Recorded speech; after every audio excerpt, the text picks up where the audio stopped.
Today we're doing a deep dive into something quite heavy, the passing of Bianca Castro Uribejo, who, well, the world really knew as the wonderful Jiggly Caliente. She passed away on Sunday, April 27th, 2025. She was only 44. It's incredibly sad news. It really is. And Jiggly was such a vibrant force, a star from RuPaul's Drag Race, obviously, but also just a really important figure in the drag community and beyond. Definitely. So our aim today is to piece together what happened based on, the information that's out there, news reports, social media, the official statements. Right. And to also just take a moment to appreciate the impact she had, because it was significant. Okay, so let's start with the details of her passing. The family released a statement, didn't They did, yeah, Yeah. on Instagram. They shared that she passed peacefully at 4:42 in the morning, surrounded by loved ones. That's something at least. This followed some really concerning news just days earlier. Exactly. They had previously announced she'd had a, quote, serious health setback, and part of that was the amputation of most of her right leg. Which they said was due to a severe infection. Yeah, a severe infection.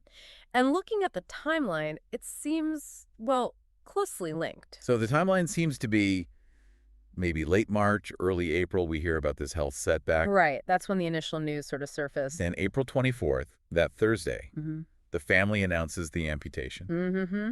A really difficult announcement. And then just 3 days later, Sunday, April 27th, she passes away. It was incredibly fast. While they haven't stated an official cause beyond complications from that severe infection, the speed of it all strongly suggests it was, the driving factor. Yeah, it implies a very aggressive situation. It does. The family's statement after she passed, it really captured her spirit, I thought. Oh, absolutely. They use phrases like luminous presence, infectious energy, fierce wit, and unwavering authenticity. Really painted a picture. It did. It spoke to how she connected with people through her artistry, activism, and genuine connection. And about leaving a legacy of love, courage, and light. It was very moving. Even that earlier statement about the amputation. They asked for positive messages, showing strength even then. Yeah. Then came the wave of obituaries and memorials. Yeah. What stood out to you there? Well, the sheer consistency, really. Everyone highlighted her time on Drag Race, obviously, Season 4 and All-Star 6. And her judging role on Drag Race Philippines, that felt like such a full-circle moment for her. It really did, but also her acting. People remembered her in Broad City and especially Pose. Oh, Pose, yeah. That was significant. Huge. And across all these tributes, it was her personality that shone through, her humor, the authenticity we mentioned. People kept bringing that up. Any specific moments people recalled? Oh, yeah. The baked potato couture from Season 4 came up a lot. That iconic, slightly disastrous look. Uh-huh, yes, unforgettable. But it showed her spirit, right, even when things went wrong. Exactly. It was pure Jiggly. And importantly, her coming out as transgender in 2016 was mentioned frequently. A really big moment for her, and I think for a lot of fans in the community. Absolutely. It added such depth to her story. And the reaction online, on social media after her passing, it was just immense. The outpouring from fellow drag artists was incredible. Oh, completely. People like Jeremy Carey, Faye O'Hara, Michelle Visage, Bianca Del Rio, Raja O'Hara, Jujubee.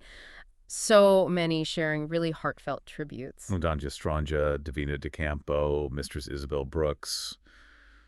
The list goes on. The official Drag Race accounts, too. Yeah, it showed how tight-knit that community can be and what a loss this was felt as. And the fans. What were you seeing there? Just waves of shock and sadness, honestly. On places like Reddit, people were sharing favorite moments, talking about her kindness, how approachable she seemed. It really hit hard. Now, regarding the cause of death. Yeah. As we said, officially, it's complications from the severe infection. Correct. That's the confirmed information. But there was some discussion online, wasn't there? Speculation. Yeah, naturally people try to understand, given how fast everything happened. Some fans speculated about sepsis being a possibility. Which can happen with severe infections, absolutely. Right. And there were mentions, again, purely speculative, about a possible recurrence of an MRSA infection she reportedly had back in 2023.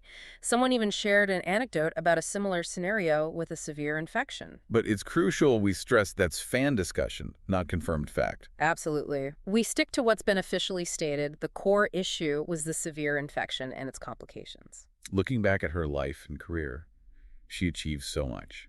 Born in the Philippines, moved to New York. Yeah, built her drag career there, and then Drag Race Season 4 really launched her into the spotlight, became such a fan favorite. She always seemed really connected to her Filipino roots, too. Definitely. Even rapping in Tagalog on her album THOT Process back in 2018, that was important to her. And then returning for All Stars 6, judging on Drag Race Philippines.